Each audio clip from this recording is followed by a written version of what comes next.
वीर सावरकर एक महान राष्ट्रपुत्र थे और उनका नाम बढ़े ना इसके लिए जिनका वो विरोध कर रहे थे, जैसे अंग्रेज़ों का और इस देश की जो सांस्कृतिक दिवालापन निकल गया था उसका विरोध में हिंदुत्व की प्रचार की, उससे खिन्न हुए नेहरू परिवार के साजिश से उनको जो पुरस्कार जिंदा रहते हुए जो नहीं मिला वो अगले साल से मिलने शुरू होगा, ऐसा मैं मानता हूँ। मेरी राय में सितंबर से सरकार को बताने की आवश्यकता होगी कि जनवरी 26 को सावरकर को भारत रत्न की पुरस्कार देना चाहिए। सरकार तो मान लेगी, नहीं मानेंगे तो उसको विवश करना पड़ेगा, इसके लिए भी तैयार रहना है।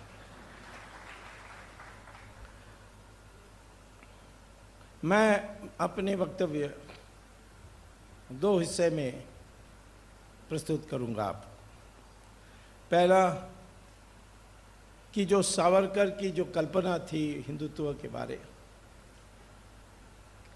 वो अब लगभग 90 साल हो गया है, 90 साल से भी ज़्यादा,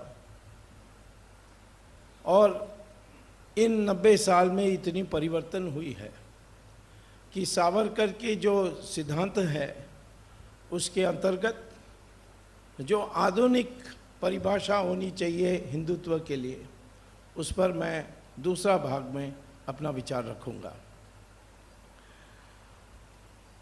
1921-22 में उन्होंने अंडमान जेल के अंदर इतनी यातना होने के बाद भी उन्होंने पुस्तक लिखी, उसको अंत किया। अपने नाम पर प्रकाशित नहीं कर सके तो मराठा नाम पर उन्होंने प्रकाशित किया था। और उस समय वो हिंदुओं को संगठित करने के लिए उनका ध्यान केंद्रित था। इसीलिए जब उन्होंने हिंदुत्व की बात की, वो रक्त की बात की थी कि एक रक्त के लोग अपने को एक मानना चाहिए और संगठित होना चाहिए। और इसीलिए उन्होंने कहा कि हिंदुत्व सिर्फ हिंदुओं की जो गुण है, जिसको अंग्रेजी में ट्रांसलेट करते हैं हिंदूनेस, वो एक छोटा आयाम है उसका।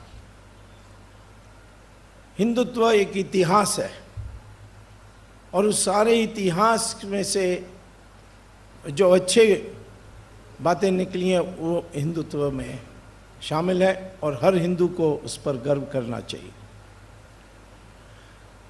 अब हमारे देश स्वाधीन होने के बाद इस हिंदुत्व की विचार को हमें विस्तार करना है। जो देश के सामने जो खतराएं हैं उसको सामने करने के लिए, जब वीर सावरकर विचार कर रहे थे उस समय तो हिंदू सोया हुआ था, उसको जगाना था और जगाने के लिए उन्होंने नई कल्पना दी थी। 1857 को अंग्रेज़ों ने उसको म्यूटिनी कहा। जैसे नौकर लोग विद्रोह करते हैं कभी, जब आपने छुट्टी नहीं दिया तो या ठीक से खाने के लिए व्यवस्था नहीं हुई तो थोड़ा विद्रोह होता है, वैसा उसको बनाने के लिए कोशिश की और वो म्यूटिनी नाम चली। लेकिन सावरकर ने जो पुस्तक लिखी फर्स्ट वॉर ऑफ इंडिपेंडेंस 1857, उससे सारा दृष्टिकोण बदला। स्वामी विवेकानंद ने इसकी स्वीकार किया और अरविंदो ने स्वीकार किया और उससे उस समय से ये आया कि यह भारत राष्ट्र उठा विदेशियों को भगाने के लिए। वो कल्पना जो उन्होंने दी थी, उस कल्पना हमारी स्वतंत्र आंदोलन की एक आधार बनी। तो पहले उन्होंने ये एक कल्पना दी थी, इस देश के लोग एकता में हैं और विद्रोह करने के लिए तैयार हैं, और हमारे देश कभी झुका नहीं। ये हमारे जो शत्रु हैं वो जानते हैं, जो हिंदू है वो नहीं जानता, क्योंकि उसकी मंशा इस प्रकार से तैयार की गई है। जैसे सावरकर ने उनके 55 पेज के जो पुस्तिका लिखी, उसमें उन्होंने कहा कि इतिहास में हमारे लोग कभी झुके नहीं, हर कोने में लड़ते रहे, और यही कारण है कि आज हम 80% हिंदू हैं।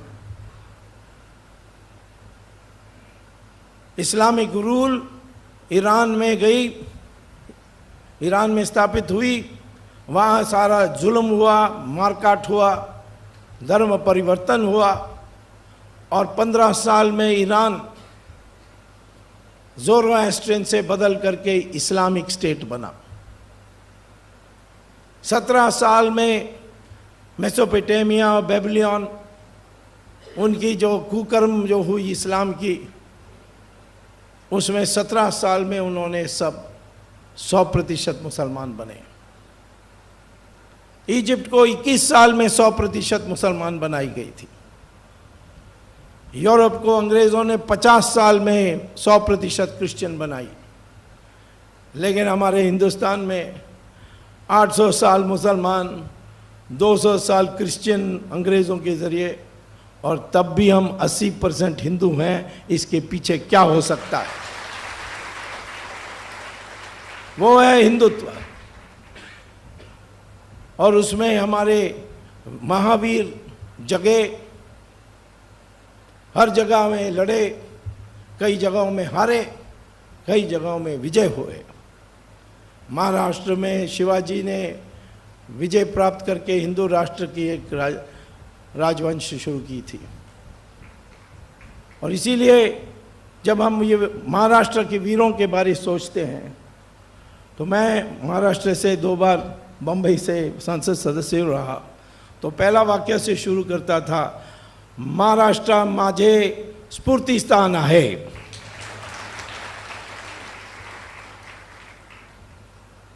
तो जो सारा जो जागृति हुई, जो चेतना जगी, वो तो बाल गंगाधर तिलक, सावरकर, हेगेवार, गोलवालकर, इन सब लोगों ने विचारों से लोगों को बदला। और आज सावरकर की हम याद करते हैं तो वो विचार को याद रखते हैं, और वो हिंदुत्व है। तो मैं ये कहूँगा, अब सावरकर कोई साधारण व्यक्ति नहीं थे। उनका जो 55 पेज का जो हिंदुत्व के पढ़ोगे तो उनका जो ज्ञान है, विश्व ज्ञान, वो रोमियो जूलियट को भी लेकर के उनको हिंदुत्व में उसका क्या अर्थ है उन्होंने बताया। यानी इतनी व्यापक। विदेशों में गए, फिर वहाँ अंग्रेज़ों से बचे, फिर पकड़े गए, फिर यातना सहे, और बाद में जवाहरलाल नेहरू। अब जवाहरलाल नेहरू की समस्या ये थी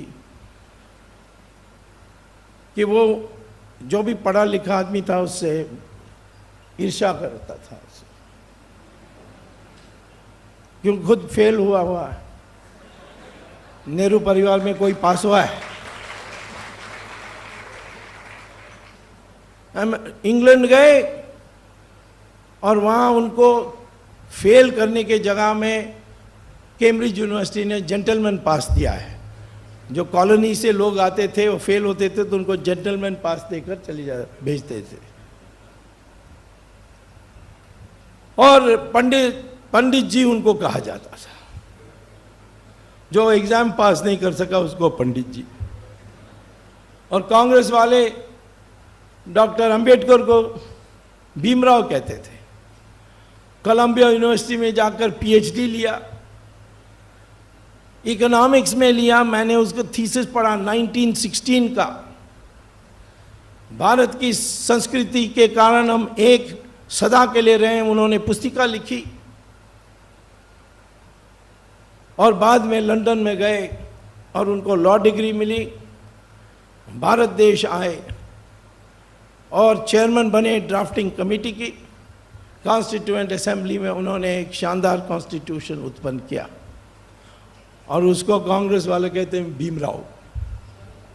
भारत रत्न उनको नहीं दिया था, ये जनता सरकार ने दी थी 1990 के आसपास। जब मैं मिनिस्टर था चंद्रशेखर की सरकार में 91 में मुझे उन्होंने कहा कि लिस्ट देखो, लिस्ट बनाओ भारत रत्न के लिए कौन कैंडिडेट बन सकते हैं। 4-5 नाम से ज़्यादा मत सोचो। तो मैंने पहले पुरानी लिस्ट देखी। पहला भारत रत्न जवाहरलाल नेहरू, उन्होंने खुद को दिया। सरदार पटेल का नाम नहीं, अंबेडकर का नाम नहीं। तो सरदार पटेल और अंबेडकर को ये जो अन्याय थी, उसने जनता की जो उस समय की सरकार थी, उसने ये पुरस्कार उनको पोस्टमसली दिया था। आज भी सुभाष चंद्र बोस को हमने दिया नहीं, वो भी होगा। अब ज़माना बदल गया है, लोग समझते नहीं हैं। वो समझते हैं कि हमें कम्युनल कहेंगे तो हम डर जाएंगे। लेकिन ये सारा जो परिस्थिति है उसको बदलने के लिए जो एक नया चेतना जगानी है, जो सावरकर ने रास्ता दिखाए, उस पर हमें आगे और शोध करके नई नई चीज़ों को सामने लाने की आवश्यकता है। हमारे देश का नाम क्या है? कॉन्स्टिट्यूशन में भारत लिखा है। भारत हमारी गणराज्य है। हमारे देश की अस्मिता क्या है? अस्मिता है हिंदू। और इस हिंदू देश में अन्य लोग भी रहते हैं जो हिंदू धर्म के नहीं हैं। उनको कैसे जोड़ें? सावरकर ने तो नहीं जोड़ा, लेकिन मांग थी अरविंदो का और अन्य लोगों का। और आज तो परिस्थिति बदल गई। अब तो भारत देश का विस्तार होना है। सिर्फ अखंड नहीं होना है, परंतु विस्तार भी होना है। कई देशों को पीट कर 4 टुकड़ा करना है। तो उसमें जितने लोगों को जोड़ सकते हैं वो जोड़ने की कोशिश होनी चाहिए। सिख और जैन और बुद्ध तो वैसे भी हमारे, पारसी तो वैसे भी हमारे साथ रहे। वो आए बाहर से, वहाँ ईरान को कब्जा कर ली थी मुसलमानों ने, तो बचने के लिए हमारे देश आए।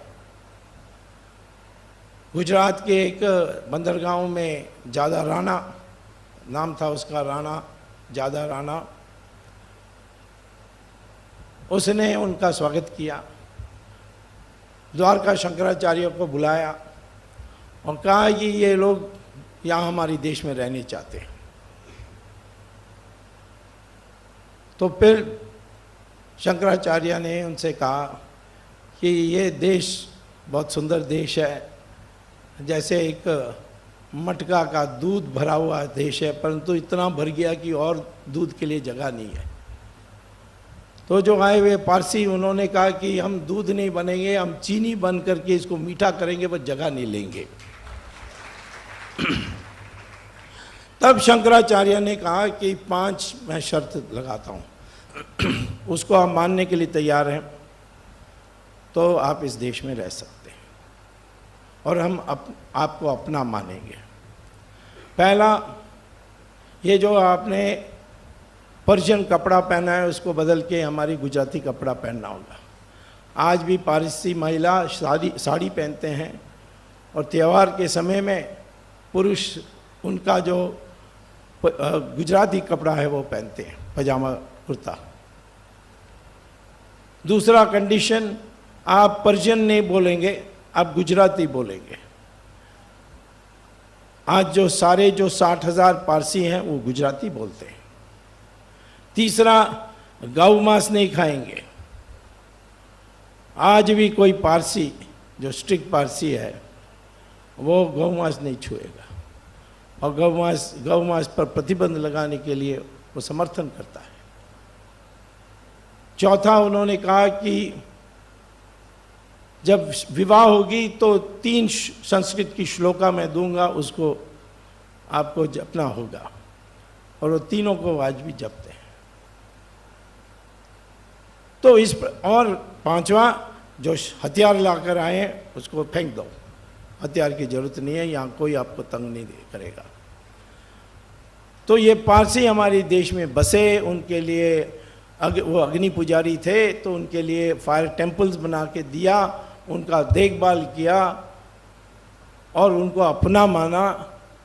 और जब अंग्रेज जाने वाले थे, उन्होंने पारसी के जो प्रमुख नेताओं को बुलाकर कहा कि हमने एंग्लो इंडियन के लिए रिजर्वेशन दिया है, हम आपको भी देने के लिए तैयार हैं। उन्होंने कहा 1000 साल के लिए हिंदुओं ने हमारी देखभाल की, तुम क्या हमें रिजर्वेशन देने वाले हो? आप जाओ, हिंदू हमें देख लेगा जो हमारी आवश्यकता है। यहूदी आए, दुनिया भर में उनका शोषण।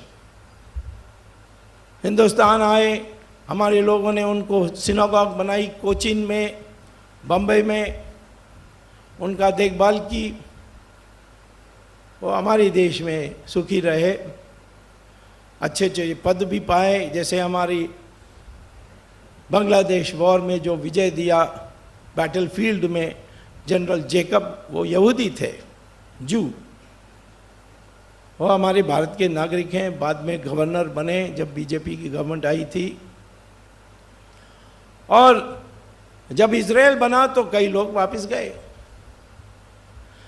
और इजराइल के पार्लियामेंट ने संविधान का प्रस्ताव पास करने के बाद पहला प्रस्ताव पास किया, भारत देश तुम धन्य हो कि एकमात्र देश दुनिया में जहां हमारे साथ शोषण नहीं हुआ वो है भारत देश।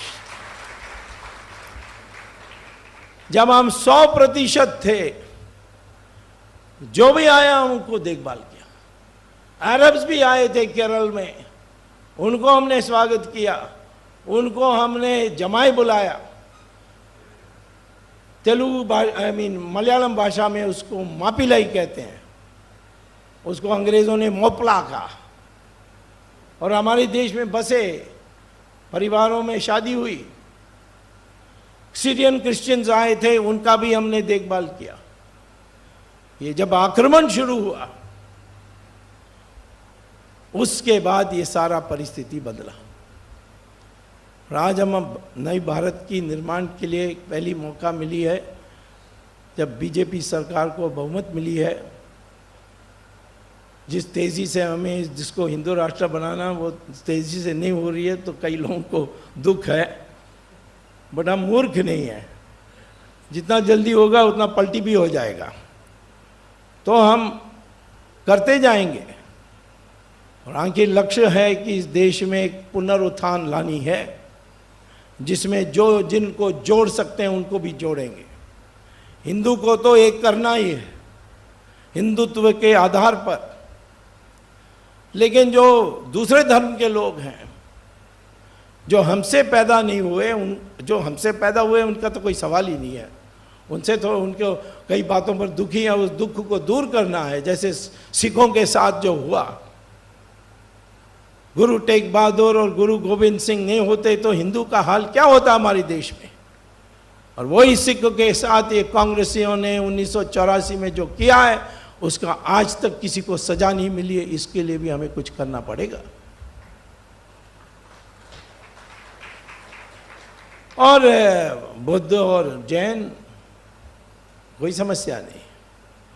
जो धर्म दूसरे देश में पैदा हुआ और वो जो अंतर्राष्ट्रीय समुदाय बनाने चाहते हैं, उससे हमारी समस्या है। वो संगठित हैं, हम संगठित नहीं हैं। हम लोगों को आज भी वो अर्जुना की बीमारी है।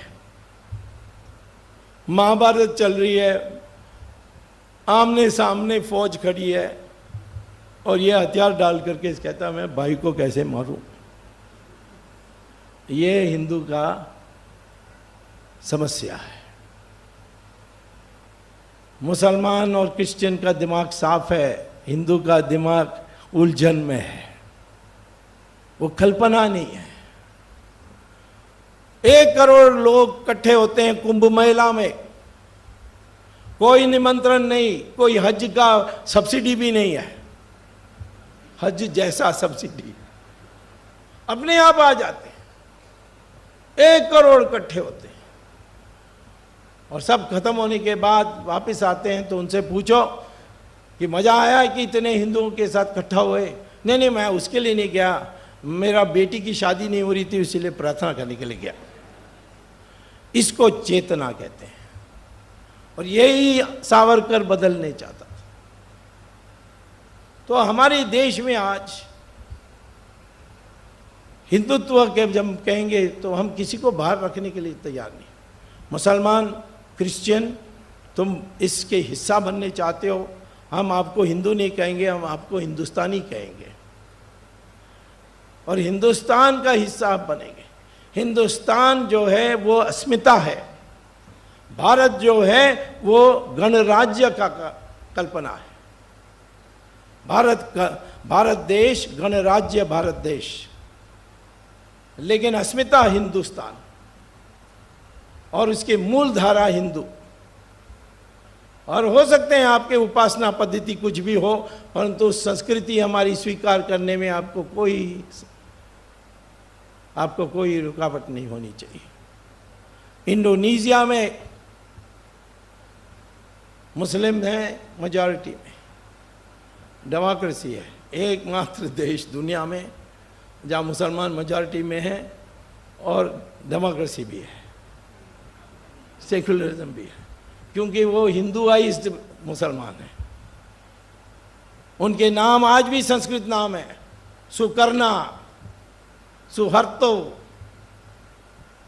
युद्ध ओनो, ये सारे जो नाम इंडोनेशियंस के हैं वो संस्कृत से आए हुए हैं। उनका एयरलाइन का नाम गरुड़ा, हम लोगों का एयरलाइन का नाम सेक्युलर एयर इंडिया। हमें गरुड़ा कहने में शर्म आता है। और जकार्ता के जो मेन बाजार है वहाँ रथ है कृष्ण भगवान की।